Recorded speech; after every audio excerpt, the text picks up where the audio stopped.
Welcome back to Reading Bear. Today, we will take a look at some new revenge stories. And if you enjoyed my content, please don't forget to subscribe to my channel and post some bear emojis in the comments. Let's go! First one is titled, Keep Me Up All Night. Get yourself arrested. I believe this was regular revenge because what I did was reasonable. The other party escalated on themselves to make it worse. Just after college, my wife and I moved into a 4-unit townhouse in the same town our college was in. Bad idea. On one side was my former boss, who was awesome, kept to himself, and we never even noticed him. On the other side were some younger college students. The final unit was another young couple like us who also kept to themselves. Every night the college kids would sit outside our window on their patio and stay up drinking, smoking, playing music loudly, and talking over the loud music to whatever group of friends were over. No matter what we did, they would not be kind and quiet down even at a very reasonable midnight. We tried for weeks to get them to just not keep us up as we both had to work. No luck, so I started planning out my revenge. At the time I was a firefighter and was good friends with our city police force. I also happened to know that one of the college kids next door did not have a driver's license. She was an international student and drove a car with a busted taillight. I talked to one of my friends on the police force and told him about when she usually came home.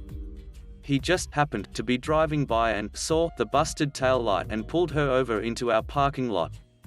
Wife and I were able to watch everything from our window. He pulled her over for the busted taillight and was only going to give her a ticket for that. She was unable to produce a license or insurance and was being highly argumentative. The officer asked her to step out of the car to get her to calm down, and she refused. He ordered her to get out of the car and tried to open the door, but she locked it. He kept trying to talk her into getting out of the car, explaining that she was only making matters worse. She finally agreed to get out and swiftly opened the door, hitting the officer hard enough to knock him down. I'm honestly not sure if it was accidental or intentional, but in her anger and the speed she did it, it seemed intentional. She also didn't seem remorseful and never apologized. The officer quickly got up and had her in cuffs against her car in moments. She was taken to the county jail and booked on assaulting an officer, no driver's license, no insurance, and of course a ticket for the busted taillight. Needless to say, we had a few nights of peace while her friends raised enough money to bail her out. They were much better after that, as the officer mentioned the noise complaints and that he would be checking in from time to time. Next one is titled, Mean Old Lady at Christmas. Back in the early 90s, I was fixing cars for a living while going through school. I drove an old Dodge Aspen that was not air-conditioned to work, so I didn't get one of the nice cars dirty coming home. It was Christmas time, and it was slow at work, so I went to the mall to get a gift for my wife. Being a mall at Christmas, the parking lot was packed. I am driving up and down the aisles looking for a space when I see the backup lights come on in front of me, one space in from the front. I pull up and turn on my turn signal. The car backs up and turns toward me. Just as he clears the space, an old woman in a new Lincoln Town car dives into the space from the other side. She nearly tore the bumper off the car that had just backed out. She jumps out of her car and heads inside. Well, I was upset. I was politely waiting on that space. So I figured I had nothing to lose. See, Fords of that era had an inertial switch in the fuel pump circuit. A bump to the rear bumper would trip the switch and the car wouldn't start until someone reset it. So I pulled up with that old Dodge and bumper her car. Then I went out and found a space at the back of the lot on the same aisle. I came out a little later, and the old woman was sitting in her Lincoln grinding on the starter. I smiled and just walked by. I went to the old Dodge and put the gifts in the trunk and went back inside the store. I hung out by the entrance watching her car. She finally gave up and walked inside. I almost burst out laughing when she got mad because the store wouldn't let her use their phone. No cell phones in those days. She had to go out in the mall and find a pay phone. She comes back a few minutes later and goes back out to her car. After about 30 minutes, the tow truck shows up. It was a guy the first knew. He towed for our shop regularly. I stopped him and told him what went on. He was educated on the inertial switch on Fords, and normally would have just reset it and jumped her car off. But I gave him $20 to tow the car to our shop. I watched with satisfaction as he hooked up the wrecker to the Lincoln. He told the old lady she couldn't drive with him, she would have to get a cab. So she went off to the pay phones again to call a cab. The next day, that Lincoln was sitting in front of our shop. I was the import specialist, so I didn't work on Fords. But one of my co-workers got the job. I told him the story. He just opened the trunk in the parking lot and reset the inertial switch and used a start cart to provide power to start it. When she came to pick it up, she ended up with a bill for over $500 with the wrecker fees, the overnight storage fee, and the repairs. I was waiting when she came out to her car after paying the bill. I looked her dead in the eye and said that was an expensive parking space at the mall, wasn't it, and pointed at my old Dodge in the parking lot. Her glare was priceless. Next one is titled, "You Say Dogs Barking Is Just What Dogs Do, Huh?" I had a neighbor that had a dog that barked from about 7 p.m. till 5 a.m. non-stop. They worked nights, I believe. They kept it outside. I knocked numerous times, and they said, "Dogs bark, what do you expect?" Their house was directly behind mine, we shared a divided wall. I recorded their dog for a full day. The minute they brought him in, and felt like they were sleeping, I popped my phone into the dock and played it on my stereo full blast facing their yard at 9 a.m. They came over raving mad to my wall by about 12, asking me to shut my dog up. I said, "It's your dog, I recorded him, since you miss out on what dogs do. I'm just playing the radio at normal allowable city time and I will do this every day." They started bringing the dog in at night after that. Next one is titled, "Revenge is Best Served with Summer Footwear." Let me start this off by stating that I was 10 when this happened. It's been 25 years but my family still laughs about it to this day. My family spent summers at a timeshare. Our building had 2 units, each with 2 bedrooms, 2 bathrooms, a kitchen, and a living room. It was basically a duplex. Every year, my family would gather there for an entire week, my family and my mum's sister's family. I had 4 cousins, all of them boys, and a brother. I was the only girl. Now, for as long as I can remember, I've always been a night owl. I've never been a morning person. I'd stay up late reading books and would sleep late afterward. Late, of course, being any time after 8 a.m. My cousins, however, somehow were always up at the crack of dawn. Knowing I was a sleepy, grumpy little bear, every morning my cousins would charge into my room and dog pile onto my bed. With me still in it. I'd be roughly woken by screaming and jostling and just generally being squished. I was a small, skinny kid so I couldn't really fight back. And yelling at them only made them laugh. This would happen every day. Every year. Well, this one particular morning, the last of our week at the timeshare, I happened to wake up early. I bolted out of bed and ran for the main floor, finding both sets of parents. Seeing that the trolls weren't up yet, I grinned the malicious grin of a pre-adolescent terror seeing an opportunity. So, I emptied the bag I had stayed up late packing and arranged my clothes under the covers to look like my shape. I was lucky that the one doll I had with me had similar hair color to mine. I splayed the hair out from under the covers across my pillow. Then, I took my flip-flops, the only things I hadn't packed under the covers, ducked into the closet, and waited. I heard them before I saw them. They thundered up the stairs like a small pack of wild, smelly dogs. They burst in through the door, all 4 of them, and threw themselves onto my bed while I peeked through the open crack of the closet door. I waited until I saw the confusion register on their face as they discovered not a human girl in the bed but a facsimile made of clothes. Then, I attacked. I launched myself out of the closet and vaulted off the spare twin bed to my own, a flip-flop in each hand. I landed on the now terrified pile of boys with a fury, my flip-flops smacking. My furious war cries echoed throughout the duplex as I hit every inch of them I could reach. When they made a run for it, I chased them down, smacking them over and over, through the unit, down the stairs, screaming for mercy. The watching parents laughed until they cried. My cousins never tried to wake me up ever again. Next one is titled, "Instant Revenge on a Crazy Driver." I don't know if this is the right sub for this, but around a few years ago my dad was on his way home from work. He was on the freeway doing about 80 to 90 in a 1997 Saturn SC2 when someone went to cut him off in a brand new Lexus. The other driver was most likely expected my dad to slow down and move out of his way or go over to the shoulder and stop, but he kept his ground and didn't. So the Lexus driver, not releasing this, slams the back end of his car into the front of the Saturn.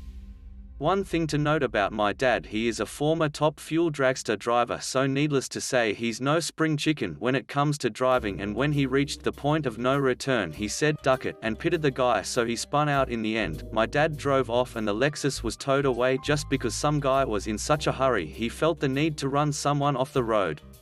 Next one is titled, "Change Your Mind About Coming In and Being a Smart Mouth?" I got crap for you.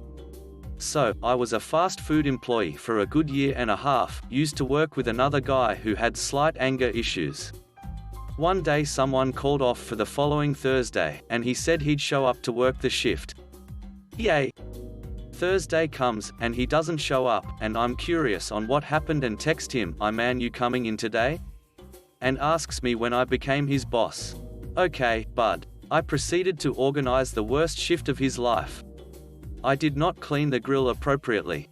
All utensils and holders were cleaned, but the grease tray and top of grill were not.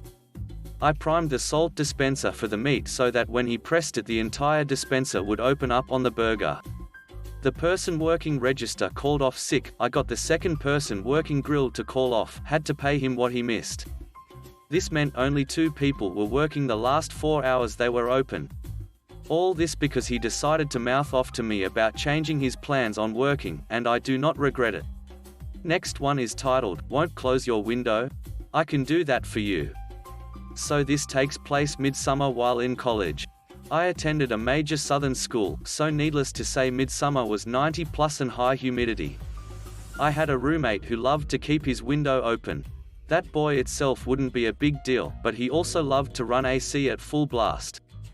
Our electric bill was regularly twice what our neighbors were, and he froze our unit twice, which forced us to let it thaw out, meaning no AC at all during that time. I would come home from classes and see his window wide open, and often he wasn't even home. After the second time he froze the coils, I told him that if I ever came home in the middle of the afternoon to find his window wide open with the AC running, I was going to nail it shut. I guess he thought I was joking since we were in an apartment complex. And surely enough, the very next day I came home and his window was open, AC was blasting, and he was nowhere to be found. I grabbed a couple of long wood screws along with a power drill, and within about 2 minutes that window never opened again. Next one is titled, "Want to Be Mean to My Little Cousin? Let Me Make a Call." I was eating at a Mexican restaurant with my young cousin who was autistic. She has a hard time going in public, but I was trying to be nice and take her to eat and go see Dolphin Tale. She loves dolphins, like seriously. There was a table next to us that was on their second or third pitcher for margaritas, and they were being very loud and crude. It was making my little cousin very noticeably uncomfortable, so I walked over to the table and very politely tried to explain the situation. Before I could even finish, one of them dumped his water all over my feet and went back to talking like I had never been there. I got all upset but didn't fight back. Before I walked back to my table, I noticed that there wasn't a sober driver in the group. I left my cousin with my sister, stepped outside, and called my friend in town who is a cop. I explained the situation to him, told him what they were wearing, and got his help. They left the same time we did, and all piled up in a white SUV with the water-dumping douchebag as the driver. Perfect. As soon as the car moved in reverse, my friend flew around the corner, put his lights on, and asked the driver to step out. DUI and license suspension for the driver, drunk in public for the rest. Maybe not so petty, but super satisfying. Next one is titled, "Think I Look Too Young to Sit on the Bus?" Here's a great view of my condition. I am a school kid. I attend a public high school and really enjoy it there. But unfortunately last year I managed to get something called a pilonidal sinus, which got infected and almost made me lose my ability to walk forever. I also catch the public bus to get to school and back so I don't have to walk when I am still recovering from a long time of not being able to walk. Now here is the story. I waited for the bus as usual and hopped on when I needed it. I was not able to walk that well today as the area had flared up. It does that sometimes, and since it has only been a month or two since I was finally allowed to walk again without crutches, I needed to sit down in the disabled seats. This was all fine for 2 stops until this woman came on. She was around 40 years old. Anyways, the bus was filled with school kids and I was the only kid sitting at the disabled seats as the others had been given to adults, as that was the rule for our school, always give adults your seat on the bus. The woman walked up and asked for a seat and I told her about my situation and how I needed to sit, otherwise I could probably fall. Instead of understanding, she went full on crazy and started yelling at me to get off the seat and respect your elders, and that I looked okay so I must be fine. We argued for a while as the stop for school was 20 stops from where I get on, until I finally get up and let her sit after she had decided to kick my legs and slap me as the people around me watched in horror, and any that tried to interfere would get a glare from that woman, which led to her looking at me triumphantly as she sat down. Now I wasn't going to possibly lose my ability to walk again, and seeing as there was still another 10 to 13 stops left, I decided to stand right in front of her, butt facing her, and then pulled down my pants, mooning her, and showed her my pilonidal region and the enormous, still healing mark left from the surgery. In the end, she wasn't quite happy, but I ended up getting the seat and she decided to get off the next stop, presumably to go pester another kid for a seat on a bus. But needless to say, I am still not fully healed, but always get a seat on the bus from now on. Next one is titled, "The Hoa is the Hero This Time." I have one incredible "the Hoa isn't the a-hole in this case" story. My dad is African American and went on a walk around the community park around 3 in the afternoon. He was wearing jeans, a polo, etc. Someone who had recently moved in, maybe only 2 weeks, sent an email to the president of the HOA because they were unable to attend the meeting. They said they had a photo of a suspicious person who had been obviously casing people's houses to rob them, and included photos of my dad. The president of the HOA emailed back that they were very concerned after seeing the photos and would stop by her house to discuss the issue in person. They scheduled a time to talk and come up with safety strategies. My dad is the president of the HOA. He said the look on her face when she opened the door was priceless. He then proceeded to discuss the issue with her like she hadn't emailed a picture of him asking her, "Now why did you feel concerned for your safety, and what about him made you think this man was a threat?" She didn't send any more complaints. Next one is titled, "Small Revenge Against Hoarders." Saw a couple who had filled their trolley with toilet roll arguing with an elderly couple who had asked for 1 packet because there wasn't any on the shelves and they'd ran out. These two were a right piece of work and being quite abusive to the elderly couple. I went over to the elderly couple and told them to finish their shopping and that I would come and find them. They go off and a whole couple carry on what they're doing. When their backs are turned, I grab 2 packets out of their trolley, go and find the elderly couple and give it to them.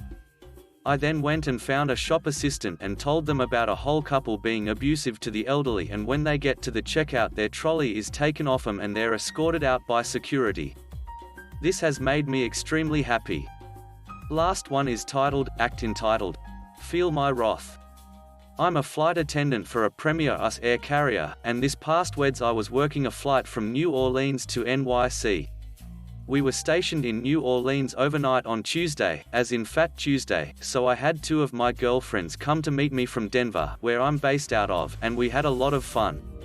Come the next morning, I'm not feeling so great. And the hangover continues well into the afternoon, to the point that I'm almost running late for my pre-board because I can't get off the pot. PS for any boys out there that think that your girlfriends don't puke or poo, sorry to burst your bubble, but we get hit with Montezuma's Revenge just as bad as frat guys do. Anyways, we get to boarding, and this passenger keeps complaining that she was supposed to get a first-class upgrade but there wasn't one available, so she wanted us to move her to a different flight that had one, which is not something we can do. She's being overall unpleasant about the whole thing, and in general reeks of your typical stuck-up Long Island girl. You know the type. Or maybe you're lucky enough not to. Her unpleasantness continues through boarding, at which point I see her being extremely rude to the people in her row. She basically bullies them into giving her the aisle seat, even though she had paid for an economy ticket, which with my airline, almost guarantees you a middle seat. Then, the final straw. We're preparing for takeoff, and she's not in her seat. She's in the ducking bathroom, doing God knows what, and making the whole ducking plane wait because we can't take off till everyone's seated. So I decided to give her the stinkiest, smelliest flight of her life. Yes. I continuously crop dusted this witch for the next 3 hours. I farted on her almost every single time I made my rounds through the cabin. I must have gassed her 7 or 8 times before we landed. I caught her wincing, complaining, pinching her nose and wafting the air around her. It was a complete success each time. Some highlights. These were some of the absolutely worst farts I've ever had in my entire life. Like room clearing, vomit-inducing stinkers. The third time I ripped on her, I was bent over, assisting the passenger across the aisle, and could practically feel the side of this witch's head on my butt, so I guarantee she could feel my fart on her face.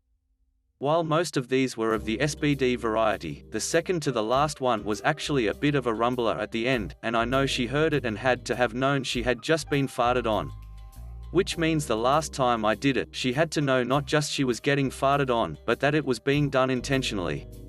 So yay, if you're a stuck-up brat flying coach, you better be kind to the staff and fellow passengers, otherwise, you may end up on the wrong end of some smelly justice. Thanks for listening.